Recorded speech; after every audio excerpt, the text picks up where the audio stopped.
Owen, they sent an email out like 2 weeks ago to your whatever email you have logged with the College Board. That's where they're sending all their emails. If you're not getting emails from them, you probably want to make sure that you're actually getting that you have the right email with the College Board, because they're going to email you your code that you need to access the actual test, and they'll email you that about 48 hours before the test, to make sure you have that voucher or whatever the coupon code. So make sure that you're receiving those emails. Make sure you check your emails. Don't just ignore your emails. That would not be beneficial for you actually getting to take this test. So let me get started here. Foundational documents. The argumentative essay is a part of the this test. And after reading the last set of argumentative essays, the FRQ1, I probably have one piece of major advice for a lot of people, and that's don't worry about the foundational documents right away. Right away, you should be thinking about how you're going to answer the question. Because some people rely too much on the foundational documents. They start both their paragraphs with like in Federalist 10 or in Brutus 1 or in Article 2. Don't do that. What I would do is I would write up a claim and the two paragraphs of your points, and then go back and add in where the foundational documents fit in. I wouldn't focus on just the foundational documents. You're using them to help make an argument. So when I'm making an argument about why the executive branch should be handling a major crisis, and I'm talking about, Fed 70, I'm talking about first that having one person in charge is a beneficial thing. One person in charge is able to make quicker decisions. One person in charge is able to guide the country as a whole, instead of having a lot of different voices involved. And then I drag in Fed 70. So make sure you're actually making a point and not just overly using a foundational document. So that would be possibly something that could help you out. But let's dive into the foundational documents. Let's go way back to the very, very, very first one, which is the Declaration of Independence. And hopefully you can, I don't think you can see my screen yet. Let's make you see my screen. Hopefully you can see my screen now. I cannot see your chat comments, so if you have questions, make sure you say them out loud. And let's look here. I always said the Declaration of Independence has most of its beneficial stuff in the first two paragraphs. So it's really hitting on a lot of major democratic concepts in the very first two paragraphs. The middle chunk of the Constitution, not of the Constitution, of the Declaration, is all complaints about the king and Parliament. So maybe you want to skim through that sometime. It might be nice to know some of the arguments that they have here. They're complaining about taxation without representation. They're complaining about a bad justice system. They're complaining about quartering of troops. They're complaining about, trials and being transported across the seas for their court hearings. They're complaining about their governors being tossed out. They're complaining about a lot of different things. So those complaints might be useful, but not as likely to be as useful. I always like this one. He's plundered our seas, ravaged our coast, and burnt our towns, and destroyed the lives of our people. And really, a lot of the Bill of Rights and a lot of the Constitution is aimed at, reversing this. It's rectifying these problems. It's not allowing these problems to potentially exist.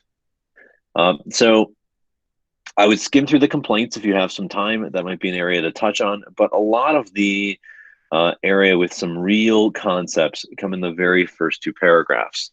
Remember, the first paragraph is kind of setting things up. It's explaining why they're writing this. They're writing this to declare the causes which impel them to separation, so they can share this with all of mankind, why they are leaving the United Kingdom, why they're leaving the British behind. And remember, Jefferson's writing this. He's writing this with a team of other colleagues, but he's kind of the main author here. And you see a lot of his belief here. You see a lot of this Lockean belief buried in here. Don't forget, John Locke is clearly being plagiarized here, or at least being glorified in some sort of way. as John Locke's writing is really brought out in this declaration. Okay, so the very famous part, and the part that you could even, potentially quote if you remember this, is we hold these truths to be self-evident. Self-evident being that, they don't need explaining. Everybody knows these things, that all men are created equal. Remember, it's questionable on what he necessarily meant here. Did he necessarily mean pure equality, that everyone is at an equal footing? Potentially not. Did it mean that like equality that would end slavery? Probably not, because Jefferson did have slaves, although he did speak out against slavery at different times in his life. You could probably say that he was aiming towards equality of the natural rights. So he's talking about equality, that they're endowed by their creator with certain unalienable rights, that among these are life, liberty, and the pursuit of happiness. So he's using, natural rights theory, that everyone's born with rights, that these rights are things that, shouldn't be taken away, these unalienable rights. And everyone is born with these unalienable rights of life, liberty, and the pursuit of happiness.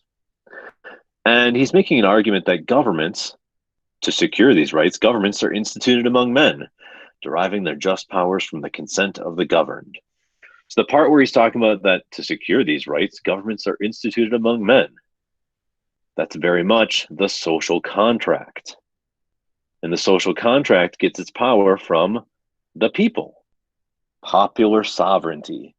So we, the people of, an area, create a government to protect our rights, our natural rights. So we create these governments to do that. And that's really what these social contract theory is all about. And as long as the people are the source of that power, that is consent of the governed, also known as popular sovereignty, that the people rule. Wait, I have a question real quick. For the test, are we, for both of the essays, will we need to have a foundational document to back up our claims, or will only one of them need a foundational document?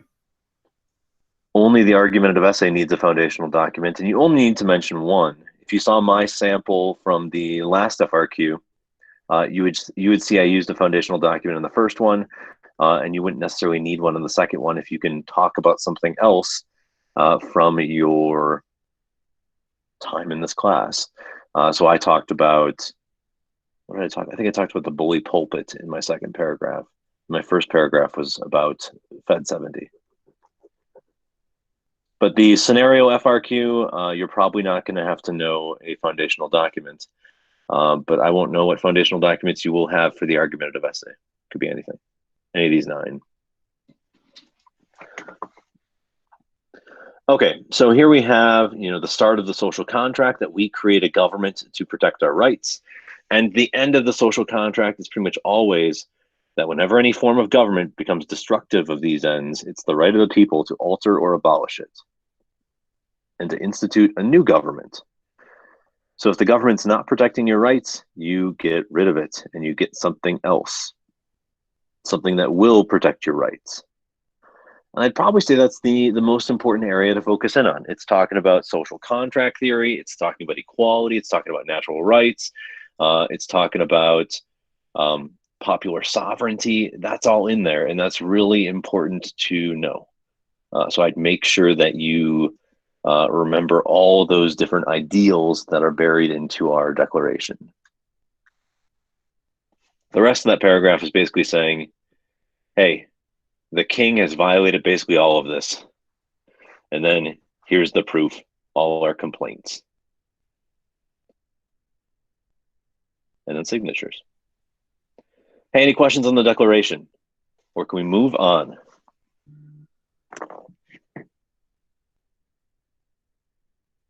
Okay, moving on. The articles in the Constitution are typically the next foundational documents that we cover. I would say that they're tough to talk about because they're extremely lengthy. You should know with the Articles of Confederation, I would know the flaws. So I would know a lot of the flaws about that Articles of Confederation. Can anyone give me a flaw from the Articles? The federal government was too weak. Good. So weak federal government, but how? I mean, you want to be able to tell me how the federal government was weak. They didn't have an executive branch. Good. No executive branch. No one to actually execute the laws. What else? Commerce was between the states, and the government couldn't regulate it because they didn't have an executive branch. Good. There was no commerce clause that we have in the Constitution. So it was states bashing each other's states. What else? I see no standing army in the chat here, so that's certainly influential. How are you going to stop stuff if you don't have a standing army? And they don't have like a united army. They're basically relying on state militias. So if there is a military conflict like Shays Rebellion, you can't put it down without, asking the states to work together. And they do have the power to ask for taxes. So you guys are right with the not being able to tax. They can ask for money from the states, but the states aren't very good about paying things back or paying their fair share. And some of the states are horribly indebted, so they might not be able to pay. Yes, Ruhi brings up one of the important problems with the articles. They're tough to change. Remember, you can't amend them easily. You need all 13 states to agree. So if one state wants to, they can basically prevent any progress. They also lack a judicial branch. They have a unicameral legislature, so they have one entity, the Congress, that can make proposals. That different states are producing different amounts of currency. Different states are basically making laws against other types of states. There's a lot of potential, there's a lot of things that show that the United States at this time is kind of a failing state. It's not functioning as one country. And that's how Confederation works. Confederation works by all the states basically act as their own countries. They're not working together. So the US at that time under the Articles was not functioning very well. And the Constitution corrects a lot of that stuff. So I'd make sure that you're prepared to say how a lot of that stuff is corrected. They have a commerce clause, they have a judicial branch, they have an executive branch, they don't have a standing military, but they have a military that can be formed by the government. They have taxes. So they have all these different things that kind of correct the flaws of the Articles. And I probably wouldn't dig too deep into the Articles of Confederation. You just need to know the areas that they were flawed in. And we just hit all the big ones right now. With the Constitution, I mean, the whole class has covered the Constitution. It'd be hard for me to recap it for you. I would, if you're struggling with it on Quizlet, I have all the clauses. I'd probably go back and review some of those. You probably need to know a lot of the big ones: Commerce Clause, Supremacy Clause, Necessary and Proper Clause. Those are really powerful clauses, and they're involved with some of our court cases. You certainly should know the Equal Protection Clause and the Due Process Clause. So review up on your clauses. Also, don't forget that if you have the Constitution, you can reference powers of Congress in your essay. If you have the Constitution as a foundational document, you can talk about powers of the executive. You can probably talk about the Bill of Rights. The Bill of Rights is in the Constitution. Any of the amendments is technically fair game for the Constitution. So if you get an argumentative essay that says the Constitution, which most argumentative essays have the Constitution on there in some way or fashion, you have a lot of potential answers. So there's a lot of things you could say when you're dealing with the Constitution, anywhere from quartering soldiers in the Third Amendment to the full faith and credit clause to the preamble. Remember the preamble at the beginning of the Constitution might be another area to look back on.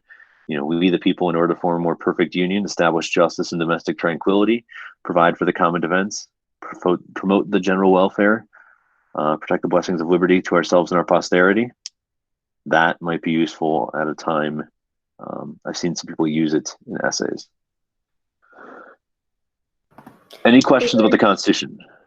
Is there going to be a time where you review like all the amendments before the test, or is there, or like not all of them, but like the more important ones? I mean, maybe. I tend to not spend a whole lot of time on reviewing all the amendments when, I mean, you guys can review that on Quizlet. That's basic. You're kind of memorizing facts there, not necessarily digging into some analysis. I mean, maybe we'll talk about civil liberties and civil rights as a review, but probably not a video about the amendments. Okay, let's move on. Fed 10. Hopefully you have your stuff at home and you potentially have these awesome colored sheets that I printed out for you. Hopefully you guys can still see my screen. I think you can. Anyways, Fed 10. We could easily just read through it right now. This, simplified version of Fed 10 is really all you need. You don't need to read the actual foundational document for this one. And in fact, I wouldn't. James Madison is actually very, very difficult to read. And I would avoid having to read this one entirely if you can. So let's talk Fed 10. Fed 10 is about factions. Remember, factions are interest groups and political parties in a way. And he says they lead to strife, they lead to problems, and the majority often ignores the minority's concerns. So at the beginning part of his essay, he talks about, oh, we could just eliminate factions. First, we could just get rid of liberty. And he says the remedy is worse than the disease. And I think someone in the chat actually brought up this question, the remedy is worse than the disease. And that's the idea that the solution is worse than the problem you're trying to solve. So some people might say the remedy is worse than the disease as far as the coronavirus solutions. So if you see that around, I mean, here you have Madison calling to the same phrasing as well. So he says getting rid of liberty wouldn't be a good idea. And he says, oh, let's just make everyone have the same viewpoint. Problem solved. But that's not realistic. So you got to live with factions. We have factions to this day, and Madison's saying you can't get rid of them.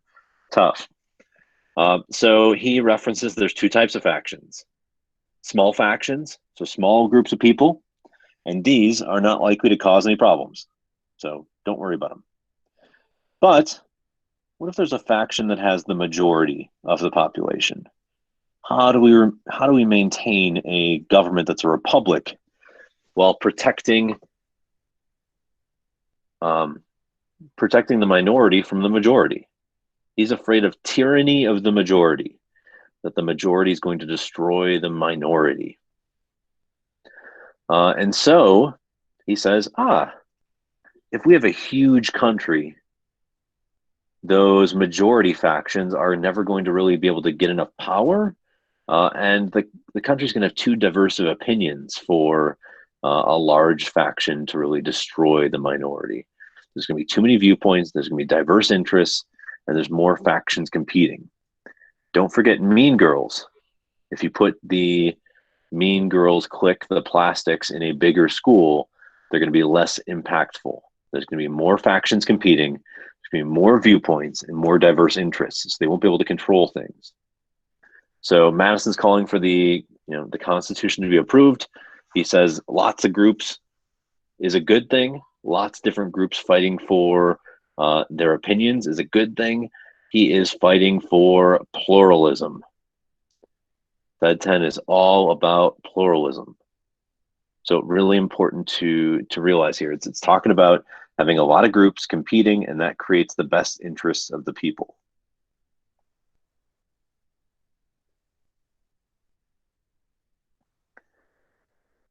Any questions on Fed 10?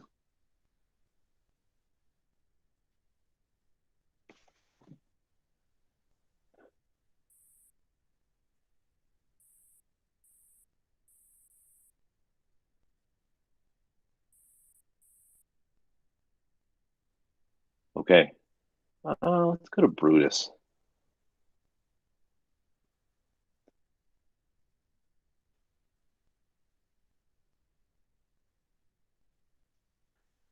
Now, remember, Brutus is an anti-federalist. So Brutus won, and it's called Brutus won because It's the first of his many essays, and it's kind of a summary essay. So it's focusing in on all his complaints, everything he's going to complain about across all these different documents. So Brutus 1 is perfect for this class. It's giving you a little bit of the complaints about the Constitution.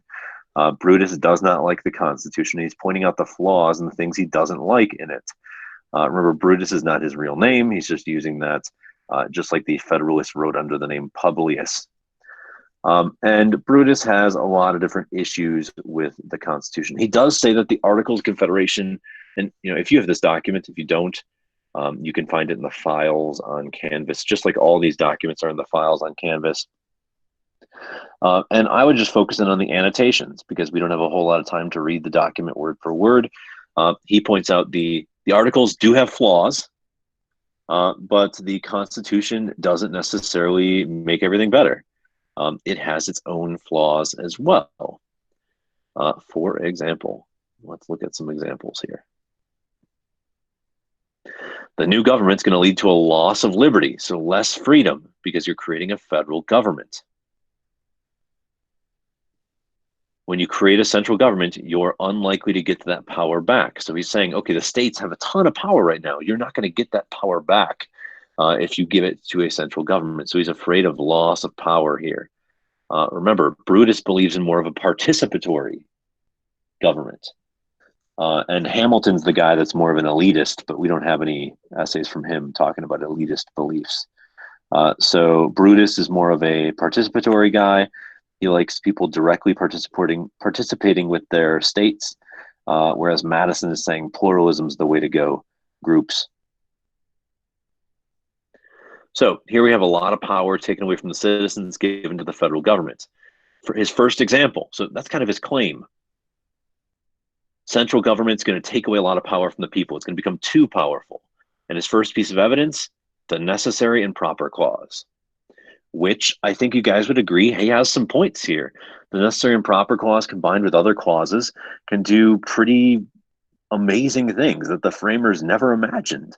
So it can do a lot of stuff with the Commerce Clause to expand power and keep expanding power wherever things are necessary and proper. Hamilton even wrote separate essays just rambling about the necessary and proper clause and how it would allow for more and more expansion of power, that the government could do anything it found to be necessary and proper. So Brutus is saying, look, this is going to be super powerful. This is going to basically destroy the states. It's going to make them, practically non-existent. And he's saying there's very little limits to the legislature, that the legislature is going to become too powerful. Brutus has an issue with the power to tax. He thinks taxation is the root of all power, and you're giving this to a Congress that's kind of uncheckable. He doesn't like the idea of a standing army. One of the main complaints in the Declaration is a standing army in peacetime. And the Constitution allows for the federal government to make a standing army, which we have today, which once again, I've mentioned maybe in class that, a standing army back then was very, very rare. You didn't have an army just standing around not doing anything, waiting for combat. You just got an army when you needed one. You pulled a local militia. Today we have a standing army, an employed army, not of the states. Next, he says the federal courts could essentially destroy state courts. So he's making an argument against having a federal judiciary because they'll just be overruling all the states.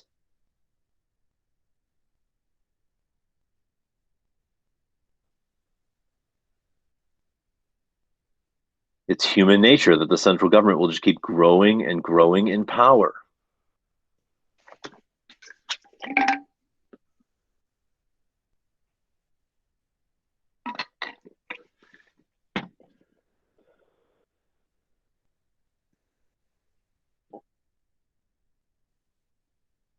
This is where he's kind of counteracting Fed 10.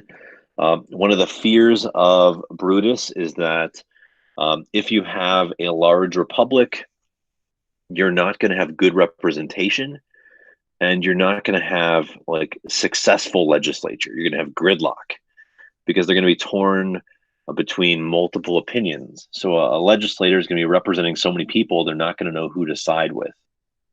So he has a fear of pluralism. He thinks it will lead to gridlock.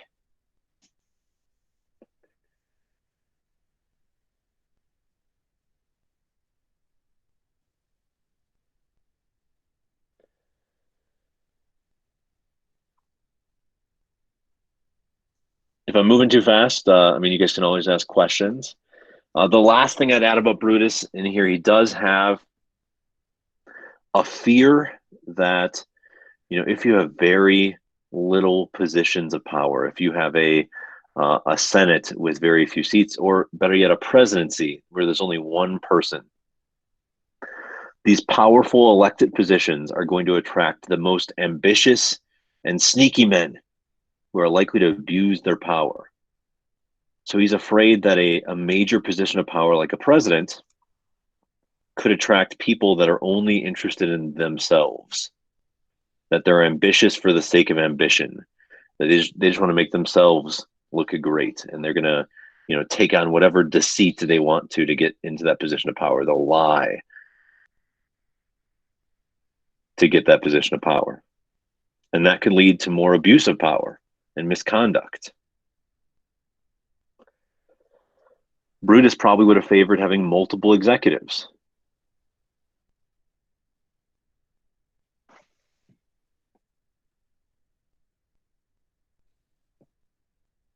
So if you jotted down some thoughts, Brutus has a lot of complaints here. This is one of the bigger documents of our set here, and Brutus often shows up on argumentative essays because every argumentative essay you can argue either direction.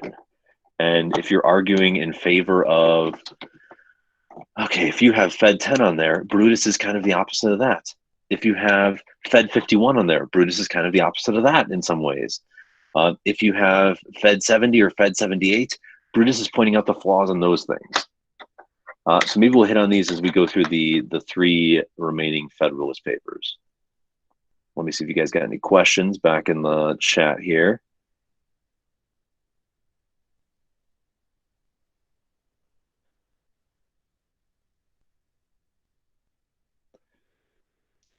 Wesley, he's really talking about a large country with a lot of different people, very spread out. So in Fed 10, he's talking about a huge republic, which the country was already gigantic for comparison's sake to the European countries. So he wants a giant country with very diverse ideas. Okay, well, let us keep moving forward for the sake of time here. What's next? Fed 51. I guess we could utilize the colored sheet I have for that as well. Remember, Fed 51 talks about, it's pretty easy to summarize out. It's talking about the dangers of government and how the Constitution restricts itself. Because remember, if men were angels, no government would be necessary. So he's creating a government that ambition counteracts ambition. Those are probably the two big quotes in this document. Ambition must be made to counteract ambition. So yeah, there's going to be ambitious people that take the courts, and there's going to be ambitious people that take the presidency. But that means you have to have a system that checks everything. And how we're going to do that first is separation of powers. Most of Fed 51 is about separation of powers. So if you separate out the powers, then no one entity has them all. The executive has the power of the sword. The legislative has the power of the purse. The judicial has the power of judicial review, maybe. So he talks about separation of powers. He talks about then checks and balances. Ambition must be made to counteract ambition. Is Fed 51 where the crab bucket theory comes in? It definitely does. So those ambitious crabs trying to get out of the bucket won't matter because the other ambitious crabs will drag them down. So crab bucket theory all the way. Thank you for the reminder. Hopefully everyone just drew a crab on their sheet.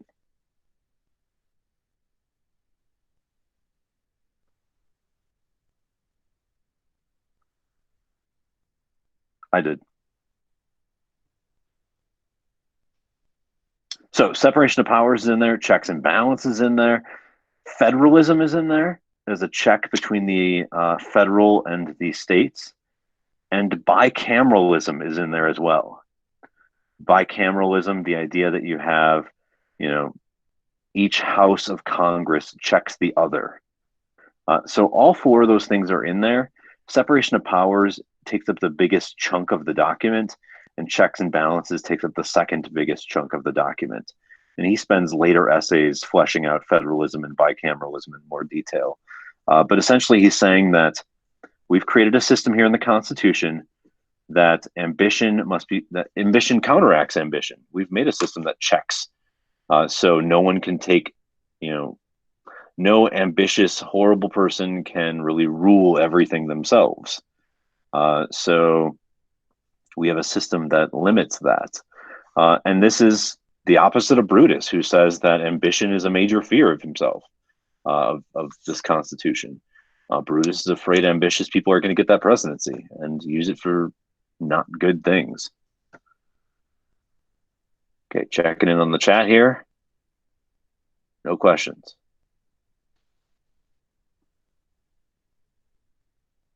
Wesley asked a question about what was the check the judicial branch had on the other branches. Didn't really work. They didn't really have one. If you're wondering what the judicial branch did before Marbury versus Madison, you can always listen to that podcast about Marbury versus Madison, and it talks about how the judicial branch basically roamed around solving people's problems, or not. Okay, let us get to Fed 70. And when I think Fed 70, I mean, you're talking about an energetic executive. Fed 70 is what we read about when we did the presidency, and Hamilton is talking about having a president that can actually get things done. So when he says energetic president, it's a president that has the ability to get things done. That's what energy is.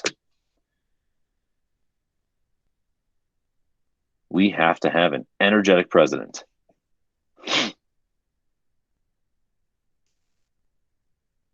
So he says, how can we have an energetic president? There's 4 ingredients. The first ingredient is unity. And almost all of this essay is about unity. Unity means one executive. So Hamilton's making the case for one executive rather than multiple. So imagine you could have an argumentative essay on this. You could have an argumentative essay that says that we should have one executive or multiple executives. And you could use Fed 70 to support your one executive idea. Or you could use Brutus saying that having one executive is putting too much in one ambitious person's hands, that it's dangerous.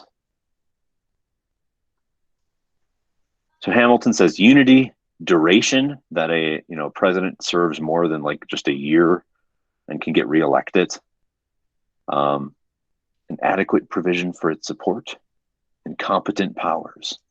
So you got to have power, you got to have money to back it up, you got to have a duration of time, and you got to have one executive. And a lot of his essay is about the flaws of having multiple executives. If you remember, if you have multiple executives, they can blame each other for stuff, or they can all take credit when things work out really well. If you have multiple executives, they could be scheming against each other and not looking out for the interests of the country. You could also have one that gains a lot of popularity and the others do not, and they kind of throw that one under the bus.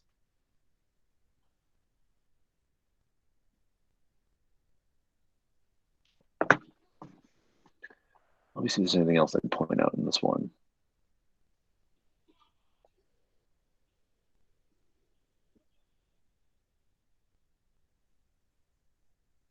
There is a chance they just couldn't agree on things properly.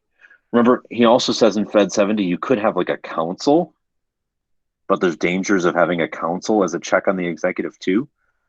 because that council, what if they're scheming against the executive? Or what if the executive just says the council's the problem? They're the ones preventing it from doing anything. My hands are tied.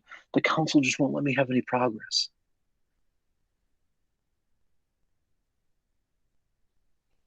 So Fed 70, all about having one executive that can get things done, an energetic executive.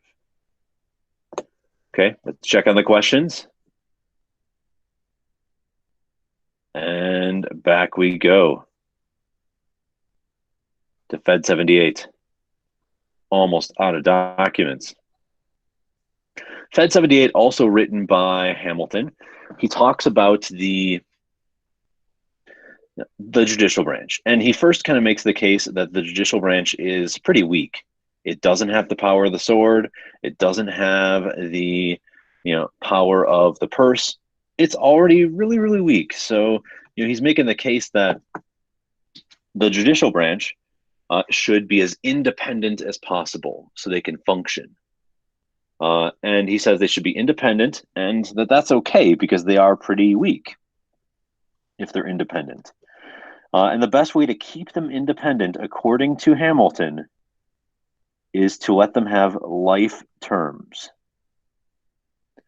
Life terms during good behavior. So all of Fed 78 is about, hey, look at this judicial branch. It's pretty weak. The only way for it to be a check on the other branches is for it to be independent. And the only way for it to be independent is for the judges to serve for life during good behavior. I mean, even think about this. Think about if the judicial branch wanted to do something, they rely on the executive branch to actually enforce whatever they rule. So Hamilton just keeps pointing left and right. Oh, the judicial branch is so weak. Its only real prevention, its only real prevention from being taken over by the executive or the legislative is to make sure that they serve life terms so they don't become a puppet of the other branches. And that's what we have today. A lot of countries would be probably pretty jealous that we have such an independent legislature. They are not political. Typically, the chief justices are pretty adamant about protecting the integrity of the courts. And a lot of that because, if John Roberts does something to offend Donald Trump or Barack Obama or whoever the next president is, it doesn't matter. John Roberts is probably going to serve well beyond the next couple presidents. He's still a pretty young guy. What matters is him protecting his job and his court, not about making the executive happy or the legislative happy. And now, that's not the only thing that's in Fed 78. He also talks about judicial review. So don't forget, he talks about the courts pronouncing legislative acts void.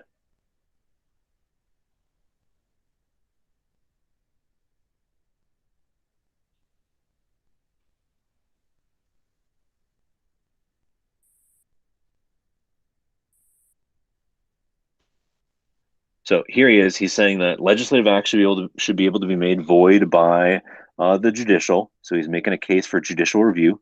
He's making a case for life terms of the judicial branch, as opposed to having term limits.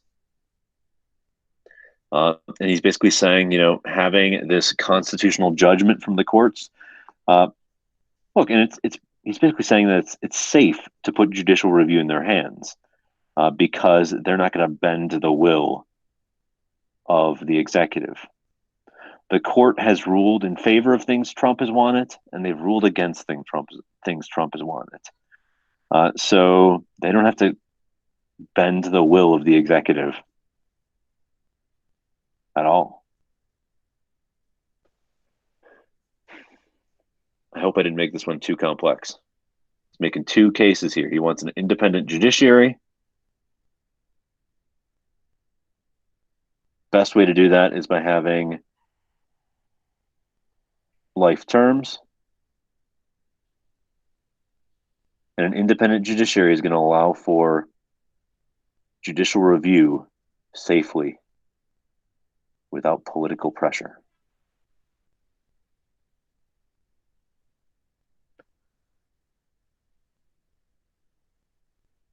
Coming back to the chat to see if anyone has any questions here. Now, remember, even though Hamilton's talking about judicial review, the initial Supreme Court really didn't act like it had that power. There's nothing in the Constitution that says judicial review. That is interpreted via Marbury versus Madison.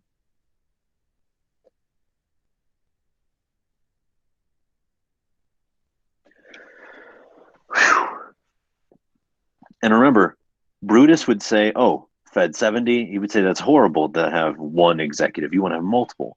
Fed 78, he'd be like, oh, you're putting judicial review in an independent court's hands that can't be really checked well with these life terms. He would say that would be horrible. You're going to end up with a government controlled by those 9 justices. So Brutus doesn't like any of those 4 Federalist Papers that we have, and it's often the opposite argument of those.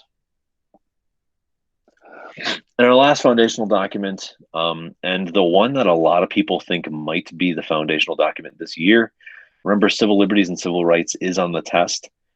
So you do need to know the civil rights movement, you need to know all the civil liberties stuff. But it's hard to imagine them not doing something with Letter from Birmingham Jail in the argumentative essay, because, I mean, you'd often see the SCOTUS FRQ be a civil liberties, topic. But here, when you're doing an argumentative essay and a scenario FRQ, there's a good chance that this could be the foundational document. And I saw that some teachers posted this online, so I stole it. Nice diagram of Letter from Birmingham Jail.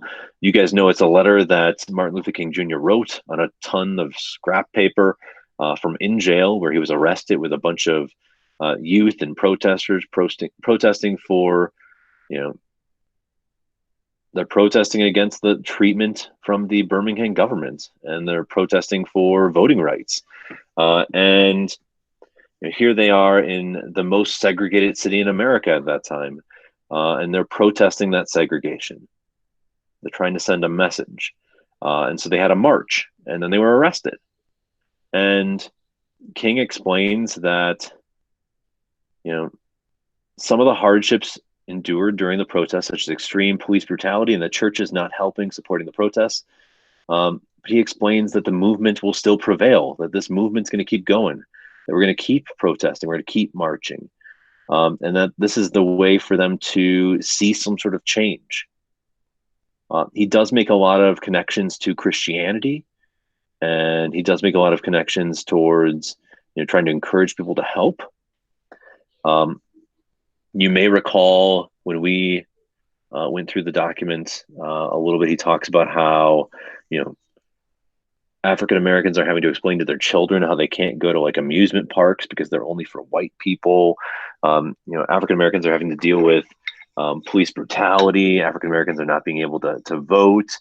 He's talking about all these, horrendous conditions, and that this is one way for them to fight for change. And that, this is a peaceful protest. In a lot of ways, Martin Luther King Jr. is arguing for, people to stand up in peaceful ways and do direct action. Because right now that's the only area where he's going to get some success, is if they have direct action in a peaceful way. Violent action, isn't going to work, according to Martin Luther King Jr. And he'd like to avoid any violent action. In fact, let me pull up the letter here somewhere.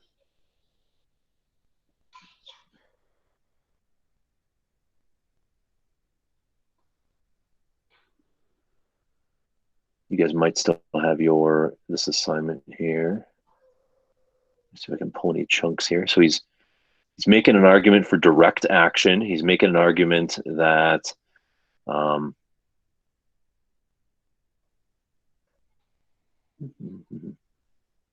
that this is non-violent direct action that leads to tension, that leads to negotiation. So Martin Luther King Jr. is saying they basically have a plan and that this has worked elsewhere, and we're going to push forward with more non-violent direct action.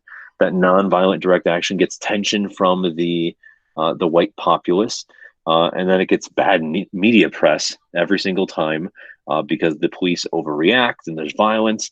And then eventually it leads to society changing. So he's saying we've had success with this non-violent direct action. So we're going to keep this up.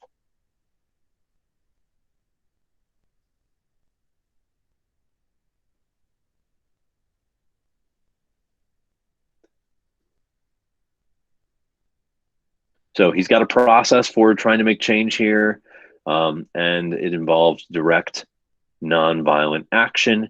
He's trying to lead a social movement. He's trying to, change policies in the South. Sorry, that was a little all over the place.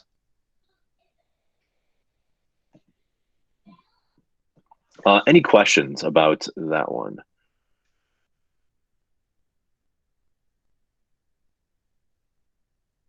Reggie asked a question about when Brutus was written compared to the Federalist Papers, and I have no idea, actually. Let me look. To the internet we go. It almost feels like Brutus was written before them, and the Federalist Papers are in response, but let me see if I can find the exact date.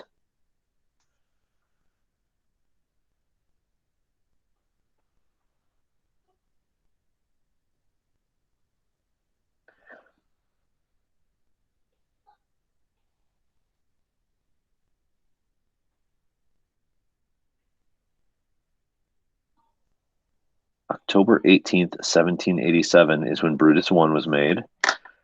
So let me look up Federalist 10.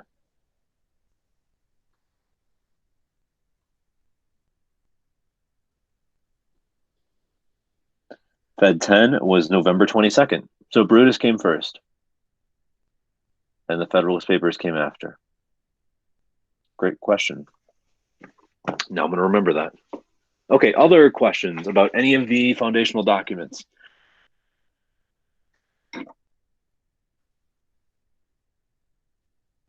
I mean, I can almost imagine an argumentative essay about, direct action, maybe about social movements, and you could use like MLK Jr. as one of your points, talking about nonviolent action as, a successful way to get civil rights passed, like the Civil Rights Act and the Voting Rights Act. And then maybe you could talk about like women's rights, and you could talk about like, you guys remember Susan B. Anthony and how she got arrested for voting, as a way to try to push the issue forward to get, voting rights for women.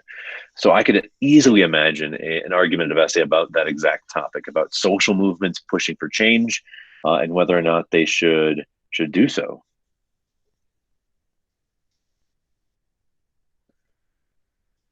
Ruhi, great question. In the Constitution, it just says that the judicial branch shall have judicial powers. So what is judicial powers is kind of up for interpretation, and who decides to interpret it? That'd be John Marshall, who interpreted as meaning what Hamilton said.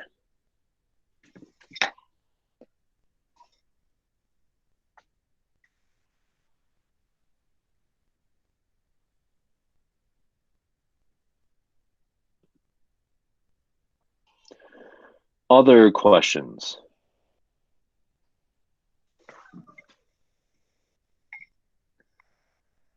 Okay. Do you feel better about the foundational documents?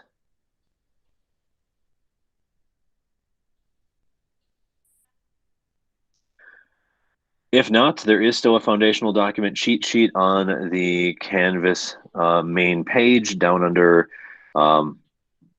document analysis, I believe.